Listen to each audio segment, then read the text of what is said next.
주신 말씀 마가복음 7장 24절에서 30절 말씀. 예수께서 다시 두로 지방에서 나와 시도누를 지나고 데가볼리 지방을 통과하여 예수께서 일어나 거기서 떠나 두로 지방으로 가서 한 집에 들어가 아무도 모르게 하시려 하나 숨길 수 없더라. 이에 더러운 귀신 들린 어린 딸을 둔 한 여자가 예수의 소문을 듣고 곧 와서 그 발 아래에 엎드리니 그 여자는 헬라인이요 수르베니게 족속이라. 자기 딸에게서 귀신 쫓아내 주시기를 간구하거늘 예수께서 이르시되 자녀로 먼저 배불리 먹게 할지니 자녀의 떡을 취하여 애들에게 던지 마땅치 아니하니라. 여자가 대답하여 이르되 주여 올시다마는 상하리 배들도 아이들이 먹던 부스러기를 먹나이다. 예수께서 이르시되 이 말을 하였으니 돌아가라. 귀신이 내 딸에게서 나갔느니라 하시매 여자가 집에 돌아가 먼저 아이가 침상에 누웠고 귀신이 나갔더라. 이 기독교 구원과는 간단 명료합니다.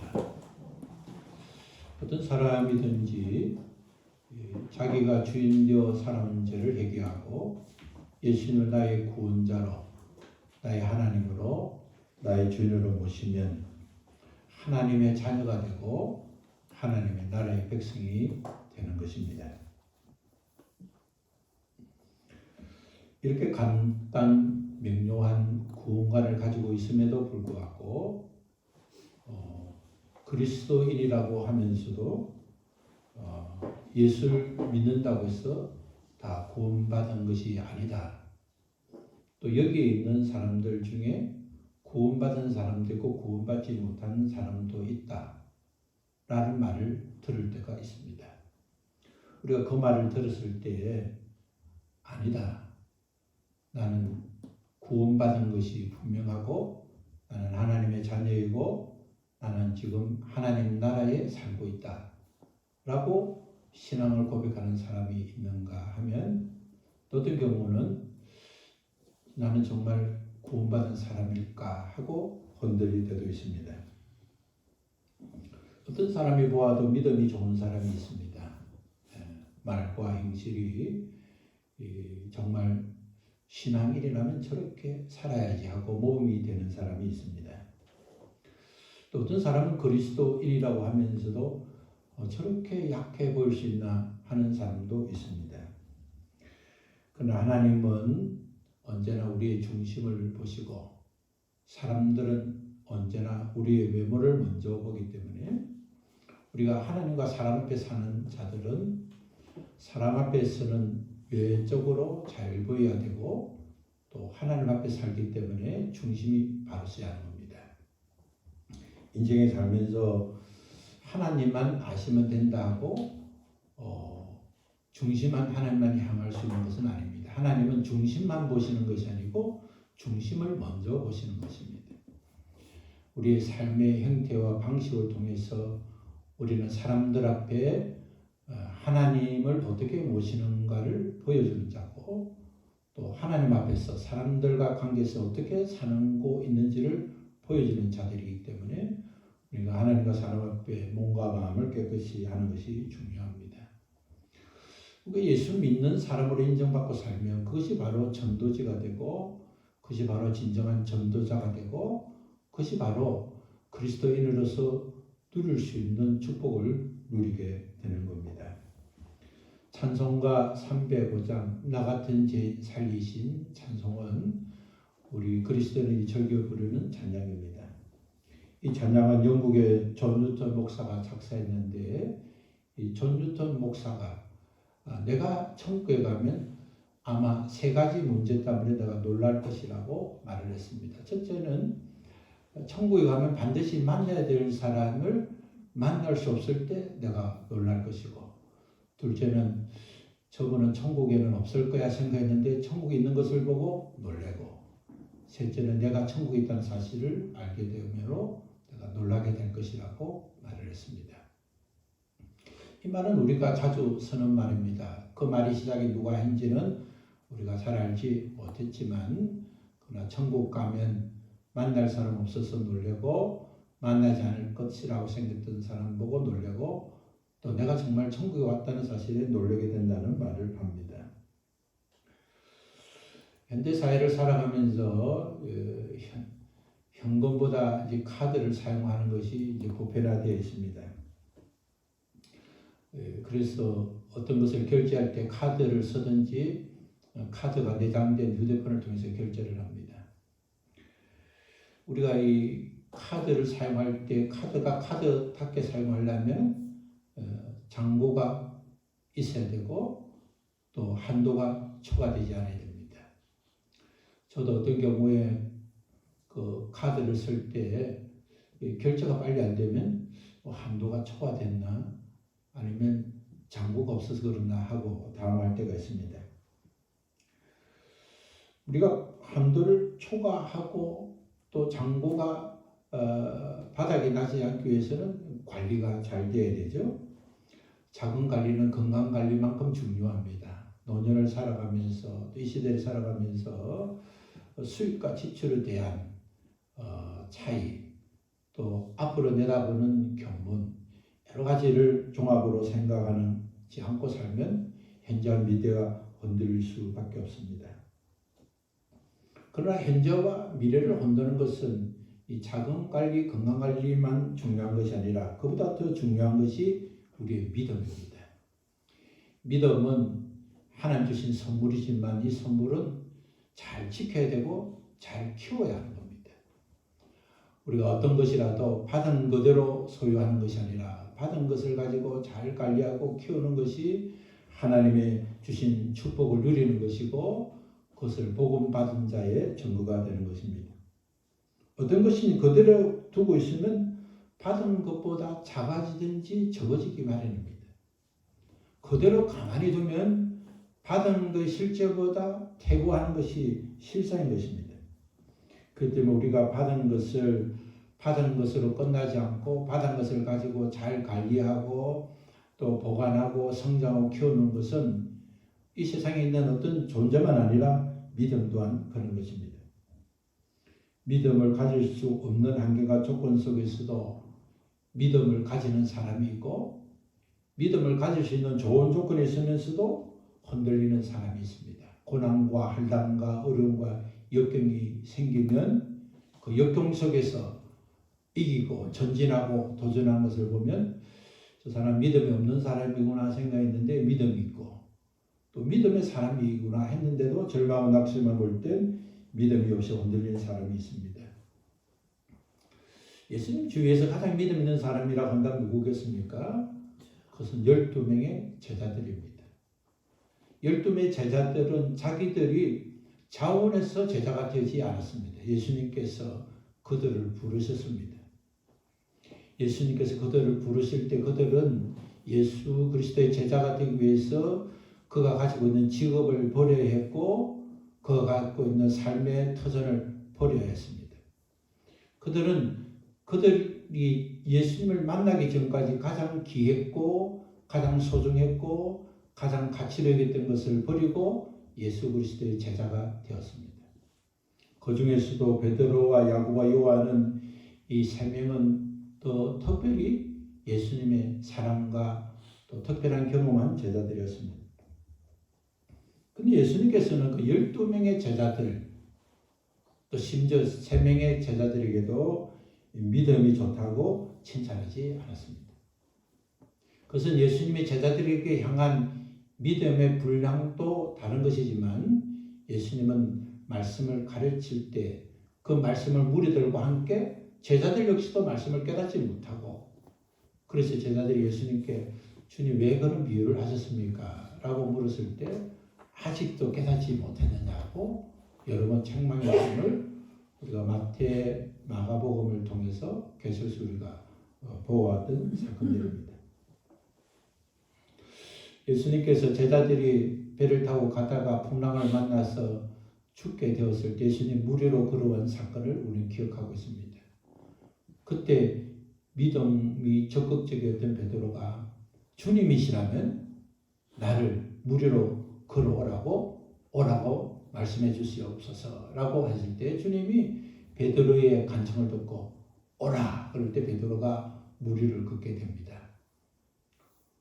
한 번도 상상해 보지 못한 일들, 주님이 허락하시면 가능할 수 있다는 믿음을 가지고 주님이시라면 저를 오라 해달라고 하실 때 주님이 오라는 음성을 듣고 걷게 되었지만 그는 풍랑을 보고 현실을 보고 그만 물에 빠지고 말았습니다. 그때 주님은 베드로를 일으키면서 믿음이 적은 자라고 말씀했습니다. 예수 그리스도 제자들에게 기대했던 것만큼 제자들은 믿음의 분량을 작았습니다. 그들은 믿음이 점점 자라서 그들의 목숨마저도 그들의 삶 전체도 주님께 순교로 바칠 만큼 장성한 믿음이 되었지만 제자로 살아가는 날 동안에는 그들은 믿음이 자라고 있을지 여전히 주님 앞에 칭찬받지 못한 믿음이었습니다. 그러나 제자들은 믿음을 지켰고 믿음이 점점 성장하여 복음 증언자로 두려워하지 않고 당대하게 세계 열방을 향하여 하나님이 주신 사명을 감당하는 믿음의 사람이 되었습니다. 복음서를 보면 예수 그리스도께서 특별히 믿음을 칭찬한 한 사람을 우리는 기억하고 있습니다. 예수님은 이스라엘에서 이만한 믿음을 본 적이 없다라고 칭찬한 사람이 있었습니다. 이렇게 극찬을 받은 사람은 로마에서 이스라엘로 파견된 장교였습니다. 그의 직분은 백부장이었는데 백부장은 100명의 부하를 거느리는 직분을 백부장이라고 하죠. 그는 그 수하에 있는 하인이 중풍병으로 치유해 누워있는 것을 보고 몹시 안타까워서 예수 그리스도께서 병자를 치유하신다는 소문을 듣고 그는 하인을 위해서 주님을 찾아갔습니다. 그리고 자기 종이 지금 중풍병으로 몸이 마비되어서 꼼짝 못하고 집에 누워있는데 이 고통을 치유해 달라고 간청을 했습니다.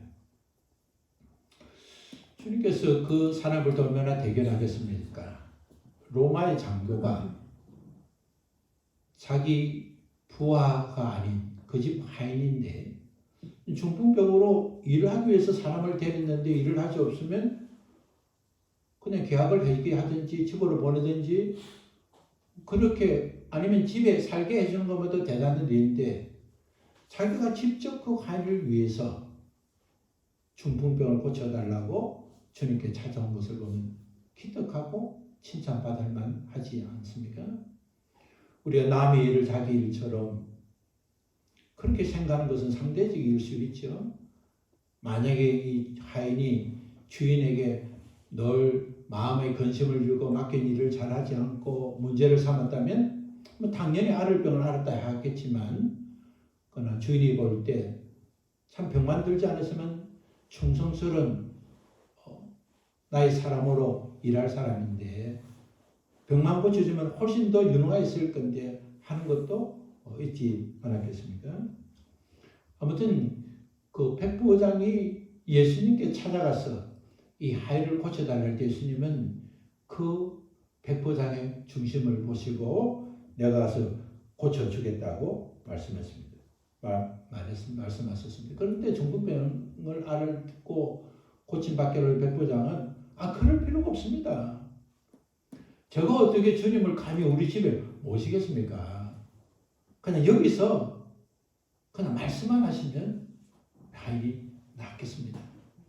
그러면서 그가 근거 있는 이야기를 하나 하는데 권위자가 말을 하면 부하들이 말을 듣는 걸 제가 잘 압니다. 제가 제 아래 사람들에게 부하들에게 가라 하면 가고 오라 하면 오고 가져오라 하면 가져오고 가져가라 하면 가져가는데 우리 주님께서 예수 그리스도께서 그냥 말씀으로 치유되라 하면 치유되는 예수는 모든 것을 결정할 수 있는 권위를 갖고 있다는 사실을 알고 있음을 고백한 것입니다. 얼마나 귀한 고백입니까? 이 백부장은 예수 그리스도를 믿을 수 있는 종교적 배경이 없습니다. 그는 로마 사람이고 로마에서 이스라엘로 파견한 군인이고 그는 평소에 하나님을 믿고 섬겼던 자도 아니고 그는 예수 그리스도에 대한 소문만 듣고 정보만 듣고도 이 정도 치료하시고 이 정도 능력하신 분이라고 한다면 하나님부터 대단한 권위를 갖고 있는 것이 분명하다. 이 정도 권위를 하지 않으면 말씀만 하셔도 나을 수 있다는 믿음을 가졌습니다. 주님은 자기 종의 고통을 자기의 고통으로 받아들이고 어떻게 하든지 이 사람을 고쳐줘야 되겠다는 그 인격과 성품과 믿음을 가진 자를 보시고 그에게 하신 말씀이 너 믿음대로 될지어다. 우리 주님이 큰 믿음을 가진 자에게 그 믿음으로 치유하고 회복되는 자에게 믿음대로 될지어다 그렇게 말씀하시지 믿음 없는 자에게 믿음으로 될지어다 하면 믿음으로서 아무것도 되지 않는데 그런 말을 하실 이유가 있습니까? 우리 주님께서 너 믿음대로 될지어다 이런 말씀을 하실 때 고칠 받을 수 있도록 회복될 수 있도록 치유될 수 있도록 우리가 그런 믿음을 가져야 할 것입니다.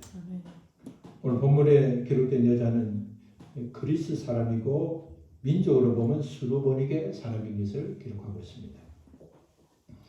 그 자는 예수님을 찾아온 목적은 자기 딸이 악한 귀신이 들려서 일상의 삶을 살지 못하고 고통받고 있다는 사실을 알고 주님께 찾아와 내 귀신들을 내 딸을 고쳐달라고 찾아온 것입니다.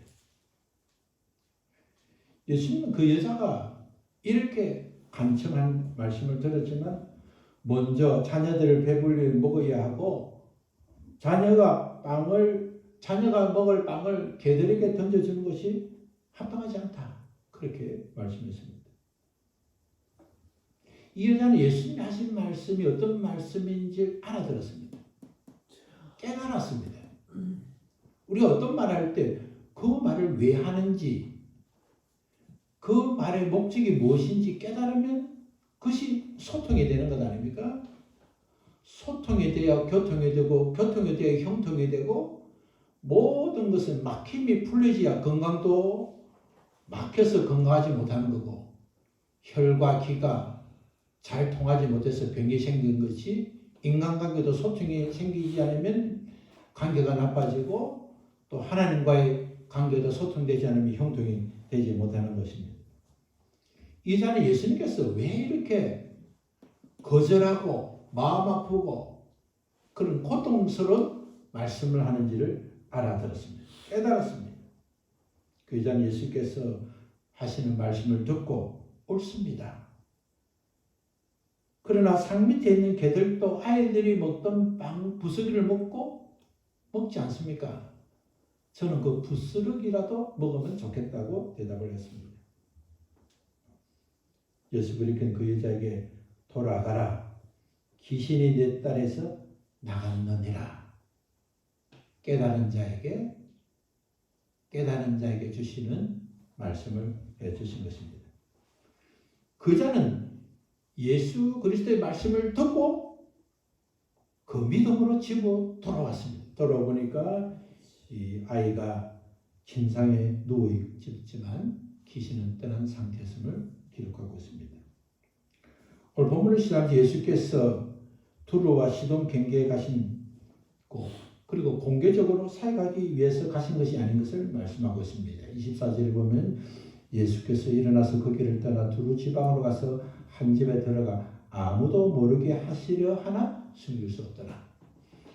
제자들이나 주변의 사람들이 예수 그리스도께서 두루 지방에 가신 것이 그 지역을 전도하기 위해서 치유사역하기 위해서 또 어떤 사역의 목적을 두고 가신 것이 아니라 예수님께서 바리새인들과 그들과의 논쟁에 너무 힘드시고 또 너무 어려운 상태이기 때문에 잠시 쉼을 얻기 위해서 그래서 예수님께서 예루살렘에 떠나서 두로 지방에 가서 어떤 집에서 잠시 머물기를 원했지만 예수님이 워낙 유명하시고 예수님의 사역이 너무나 확장되었기 때문에 그곳에 예수님이 계신다는 사실을 알고 이 여인이 찾아왔다는 겁니다.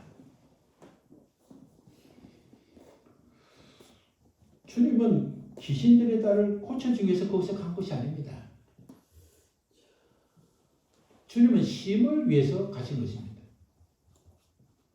그러나 귀신 들린 딸의 고통이 어미의 고통이고 이 딸을 고치지 않으면 가정의 불행이고 이 딸을 고치지 않으면 딸의 인생이 망하는 것이기 때문에 그 엄마는 이 딸을 살리기 위해서 주님을 찾아간 것입니다. 그는 헬라인이었고 그리스 사람이었습니다. 마태복음에 보면 이 여자는 가나안 여인이라고 기록되어 있습니다. 당시 이스라엘 사람들은 이스라엘 사람이 아닌 모든 사람을 통상적으로 헬라 사람으로 부르든지 아니면 가나안 사람으로 불렀습니다. 다른 말로 하면 이방인이었다 이런 것이죠. 수로보니게라는 말은 두 단어를 합쳐졌는데 이것은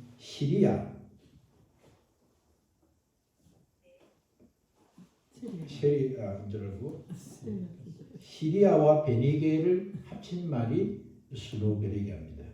다른 말로 하면은 시리아에 있는 베니게를 말하는 것이죠. 베니게는 페니키아를 말합니다. 수로보니게 여인은 시리아의 베니게 여인인데 이 여인이 이 두루에 오신 예수님을 찾아간 목적은 어떻게 하든 딸을 살리게 한 목적이었습니다. 이방인은 하나님을 믿지 않고 섬기지 않는 자입니다. 그리고 예수 그리스도 그것에 가시지 않았더라면 예수 그리스도를 만날 수 있는 확률이 아주 적은 자입니다. 그들은 직접적으로 예수 그리스도에 대한 것을 보고 목격한 자가 아니라 소문을 듣고 예수 그리스도에 행하신 일들을 듣고 그들이 가졌던 믿음이었습니다. 두루는 이스라엘사 이웃하고 있지만 아주 사이가 안 좋은 도시입니다. 두루에는 유대인들에 대한 적개심을 가지고 있는 사람들이 많았습니다. 서로가 적대시했기 때문에 그래서 유대인들은 이 두루의 지역에 있는 사람들을 이방인의 땅, 어둠의 땅이라고 부를 만큼 서로가 관계가 좋지 않았습니다. 그렇기 때문에 이 가나안 여인, 수로보니게 여인은 예수님께서 지금 하시는 말씀, 자녀에게 줄 빵을 너에게 줄 수가 없다. 이렇게 말씀하고 개에게 줄 수가 없다. 유대인들은 이방인들을 가장 치욕적으로 표현하는 것이 개라고 하는 겁니다. 하나님을 모르는 사람들, 개 같은 인간이다. 그 이방인들도 이스라엘 사람들이 개라고 말을 하면 자기들을 지칭하는 걸 알고 있습니다. 그런데 예수님께서 사랑과 은혜가 풍성하시고 또 좋은 명성이 가득한 그 예수님께서 이 여자가 딸이 귀신 들려 지금 죽게 되는데 고쳐달라고 간청하는데 예수님께서 자녀들이 먹을 빵을 개에게 줄 수 없다. 다시 말하면 하나님의 자녀인 이스라엘 백성에게 줄 것을 이방인 개에게 내게 줄 수가 없다. 이렇게 말씀한 거 아니겠습니까? 근데 이 여인은 그것을 깨닫고 부스러기도 좋습니다. 개도 부스러기는 주지 않습니까? 상 밑에 있는 개들이 자네를 먹고 난 부스러기를 주기 때문에 그들 간식도 먹는데 저는 그 부스러기만 있어도 좋다고 주님께 말씀하실 때 주님께서는 그 여인의 믿음을 보시고 그 여인의 간청을 응답해 주신 것입니다. 그에게는 신앙적인 배경이 없습니다. 또 신앙을 가질 수 있는 이유도 없었습니다. 그러나 그의 딸이 귀신이 들렸고 예수 그리스도가 아니면 해결할 수 없다는 상황이 되기 때문에 그는 믿음의 사람이 되었고 주님을 찾아간 사람이 되었습니다. 마태복음 19장 21절은 이 가나안 여인에 대해서 기록하고 있는데 이 내용을 보면 여인이 예수님께서 이 두루를 지방으로 지나가실 때 그 집으로 이미 들어가지 않고 계시다 지나가실 때 소리 지르면서 나를 불쌍히 여기소서 내 딸이 흉악하게 귀신이 들리나이다 라고 강구했지만 주님은 아무 말씀도 하지 않으셨다는 겁니다. 외면했다는 겁니다. 그런데 이 여인은 주님이 외면하기 때문에 내 기도를 안 들어주시는가 보다, 나와 상관이 없는가 보다 하고 돌아서지 않았습니다. 왜냐하면 주님이 도와주지 않으면 딸의 문제는 해결되지 않는다는 믿음을 갖고 있었습니다. 믿음은 그를 향한 기대와 신뢰가 큰 것만큼 믿음이 큰 것입니다. 아니면 말고 어쩔 수 없지, 이것은 믿음이 아닌 것입니다. 얼마나 더 간절하게 소리를 지르고 간구했으면 제자들이 선생님 저렇게 소리 지르면서 사는데 뭐라도 해결해 줘야 되지 않겠습니까? 사람들이 볼 때 뭐라고 하겠습니까? 라고 할 만큼 여자는 간절했습니다. 우리가 기도할 때 외면당할 그런 느낌이 들 때가 있습니다. 하나님께 소원하고 기도했지만 주님이 외면하고 거절하고 우리 주님이 나의 기도를 듣지 않는다고 생각하고 느낄 때가 있습니다. 그래서 자기 자신을 저주하고 신학에서 후퇴할 때가 있습니다. 그것이 바로 그리스도를 향한 믿음이 부족했다는 증거가 될 수 있습니다. 제자들은 주님께서 어떤 조치를 해주시기를 원했지만 주님은 아무런 조치도 하지 않았습니다. 오히려 거절했습니다. 믿음은 어떻게 자랄 수 있습니까? 외면과 거절이 있음에도 전진할 때 믿음이 자랄 수 있습니다. 우리가 근육이 자라고 근육이 성장하는 과정과 동일하듯이 피곤하고 아프고 힘들어서 내가 근력 운동을 그만하게 됐다 하면 근력이 사라지는 겁니다. 처음에 가졌던 근력이 점점 없어지는 겁니다. 믿음 또한 하나님 주신 믿음을 지키고 자라는 것은 계속 전진하는 것입니다. 기도에서 응답이 없고 그렇지 않으면 안 믿는 그런 믿음은 후퇴하는 믿음입니다. 믿음은 흥정이 아닙니다. 들어주시면 내가 하고 들어주시면 하지 않겠다. 하는 거 보고하면서 하겠다. 주님 제가 이것 하면 주님에게 해주시면 제가 다 뭘 하겠습니다 하는 것이 아닌 것입니다. 우리의 기도는 일회용 자파기처럼 기도가 응답하면 바로 되어지는 것은 좋은 믿음의 수준이 아닌 것입니다. 우리 기도하면 금방 응답을 들을 수도 있고 알게 될 때가 있습니다. 그러나 그런 방식은 좋은 방식이 아닌 것입니다. 내가 하나님을 믿는 것은 어떤 상황 속에서 계속 하나님을 믿는 것입니다. 무엇이 최선인 줄 아는 하나님께서는 하나님을 믿는 것은 하나님을 사랑하는 것입니다. 그리고 그 뜻대로 부르심을 입은 자들에게 합력하여 선을 이루게 하시는 것을 믿는 것입니다. 내가 지금 나쁜 상황, 어려운 상황, 내 기대와 다른 상황이지만 그러나 그것은 내가 보는 결론이지 하나님이 만드신 결론이 아니다. 내게 일어나는 모든 것은 과정일 뿐이다. 하나님께서 이 과정들을 다 모아서 이것이 다 합력이 돼서 선을 이루게 하시는 하나님의 일이라는 것을 알고 후퇴하지 않고 전진하는 것이 바로 믿음인 것입니다. 누가복음 18장에 보면 예수님께서 항상 기도하고 낙심하지 말아야 된다.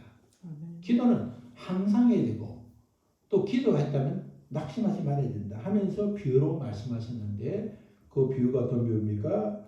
어떤 가부가 재판장을 찾아가서 내가 지금 억울한 일을 당하고 있습니까? 그러니까 옳은 판결을 좀 내려달라고 간청하는 겁니다. 그런데 불행하게도 이 재판관은 불의한 재판관이라는 겁니다. 불의한 재판관은 뭡니까? 불의한 재판관은 자기한테 이로운 대로 판결해 주지 정의대로 판결해 주지 않는 올바른 정의가 없는 불의한 재판관이라는 겁니다.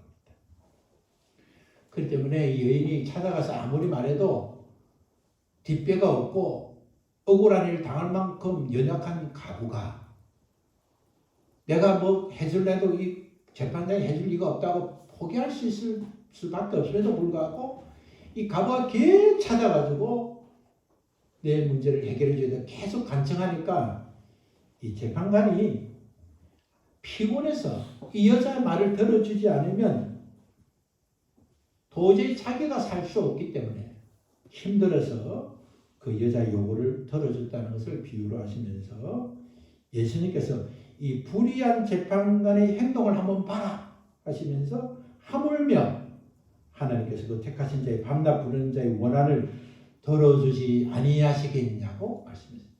하늘 가지고 주님이 안 들어주시면 안 됩니다. 이것은 사람이 해결해 줄 수 있는 문제가 아닙니다. 주님이 해주셔야 됩니다 하고 가부가 불의한 재판관을 찾아가서 한 것처럼 그렇게 전진하고 전진하는 믿음으로 강구할 것을 말씀하십니다. 신앙인에게는 포기하지 않고 오래 참는 우직함이 필요합니다. 우직함이 바로 믿음의 사람으로 길러지는 것입니다. 하나님께 계속해서 끈질기게 기도해야 됩니다. 주님이 우리의 기도를 응답하시는 분량들이 있습니다. 어린아이는 어린아이 정도만 구하면 어린아이가 요구하는 걸 들을 수 있습니다. 그러나 장성한 사람, 장성한 일을 하는 자는 장성한 분량이 이르는 기도를 해야 됩니다. 딸을 괴롭히고 있는 더럽고 악한 귀신을 쫓아줬을 때 이 여인이 믿음을 가지지 못하고 믿음을 유지하지 못하면 또다시 귀신이 찾아오고 또 같은 어려움을 겪을 것입니다. 우리가 어떤 병도 일시적으로 해결하는 것과 온전히 해결하는 것은 다릅니다.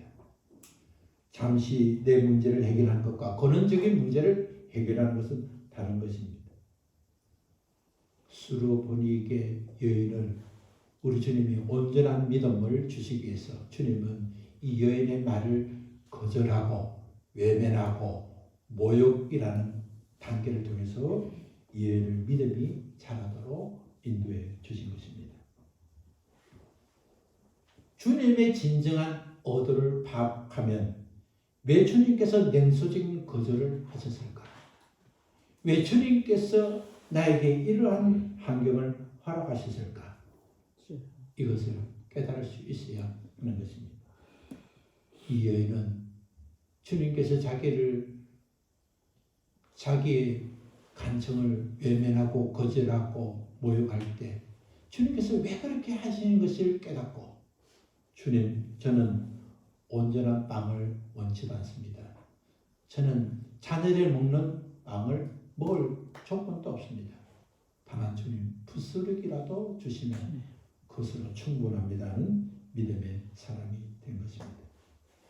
우리 삶에서 외면, 거절, 모욕당하는 가정은 절망으로 인도하시는 하나님의 손길이 아니라 오히려 희망과 소망과 하나님의 능력을 주시고 우리의 믿음이 적어지고 깨어지고 훼손되지 않도록 하나님이 인도하시는 축복의 손길인 것입니다.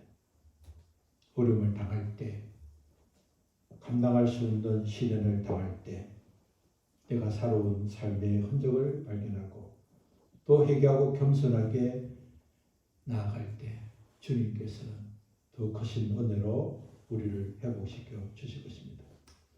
배경과 상황과 조건이 나빠도 배경과 상황과 조건은 전혀 믿음을 갈 수 없는 환경임에도 불구하고 이만한 믿음은 이스라엘에서 보지 못했다고 칭찬받은 백부장.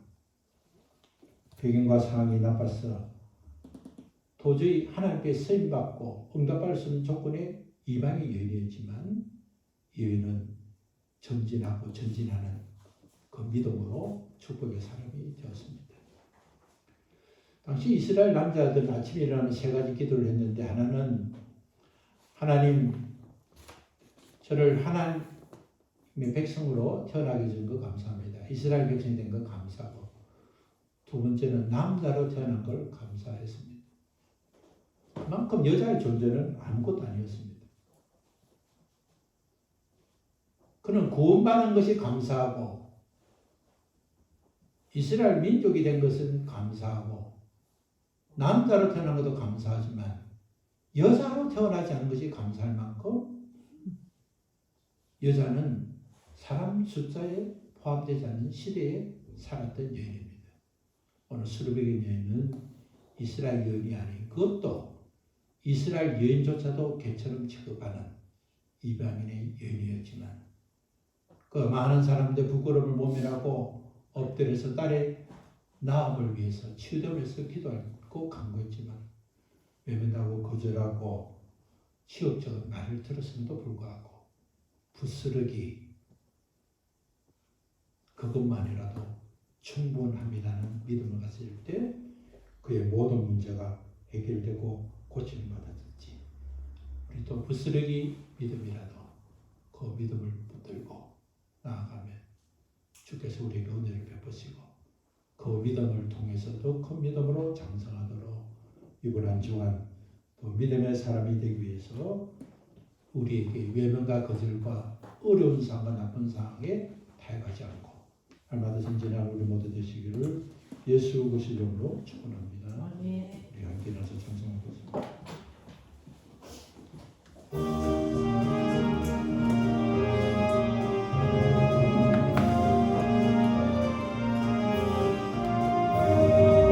세상 모든 풍파도를 흔들어 약한 마음 낙심하게 될 때에 내려주신 주의 복을 세어라 주의 크신 복을 내가 알리라 받은 복을 세어보아라 크신 복을 내가 알리라 받은 복을 세어보아라 주의 크신 복을 내가 알리라 세상 근심 걱정 너를 누르고 십자가를 등에 지고 나갈 때 주가 내게 주신 복을 세어라 두려움 없이 항상 찬송하리라 받은 복을 세어보아라 크신 복을 내가 알리라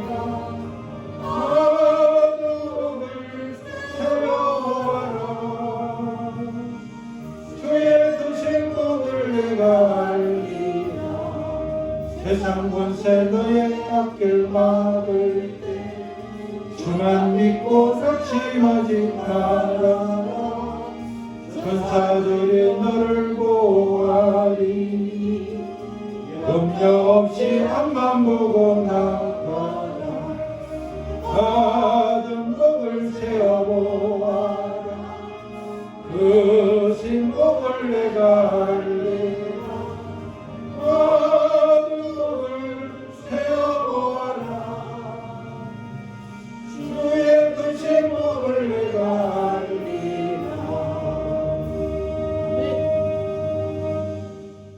하나님 아버지 하나님께 큰 은혜와 큰 사랑과 큰 능력은 사모할 수 없지만 그 아버지가 연약한 저에게도 또 우리들에게도 부스러기는 주실 수 있는 분이라는 그 믿음 하나가 부스러기 같은 믿음이었지만 그러나 그 믿음은 게다시 같은 믿음이라 온 산을 들어 옮길 수 있는 믿음이었고 그 믿음은 그 여인이 소원하고 기대했던 그 소원을 이루었던 믿음이었고 그 믿음대로 딸이 고침받고 그 가정에 하나님의 축복이 담는 축복의 가정이 되었습니다. 오늘 말씀을 듣는 우리 모두가 부스러기 같은 믿음을 소유할 수 있게 해주시고 부스러기 같은 믿음이지만 그 믿음 하나를 가지고도 얼마든지 우리 삶을 바꾸고 변화시킬 수 있다는 사실을 알고 이 부스러기의 믿음을 소유하기 위해서 여인이 외면과 거절과 수치를 당하면서도 불구하고 낙심하지 않았던 것은 주님이 왜 그 말씀을 하시는지 깨달았고 주님의 사랑의 주님인 것을 깨달았고 주님은 복을 주시는 주님인 것을 깨닫기 때문에 그가 전진할 수 있는 믿음을 소유했듯이 우리도 날마다 하나님의 말씀을 깨닫고 그 믿음 안에서 주님의 은혜와 사랑을 바라보며 전진해서 하나님의 축복을 담아 소유하는 건강한 그리스도인이 되도록 주께서 은총을 베풀어 주시옵소서. 이제는 우리를 구원하신 예수 그리스도의 은혜와 그 구원을 허락하신 하나님의 크신 사랑과 그 사랑과 구원의 은혜를 깨닫고 믿음으로 살도록 우리 안에 내주하시는 임마누엘 성령 하나님의 역사가 오늘 말씀을 듣고 낙심하지 않고 전진하여 하나님의 큰 영광을 돌리기를 다짐하는 사랑하는 성도들 머리 위에 가정 위에 일터 위에 하고자 하는 일들 위에 함께 계시옵기를 예수 그리스도 이름으로 축원합니다.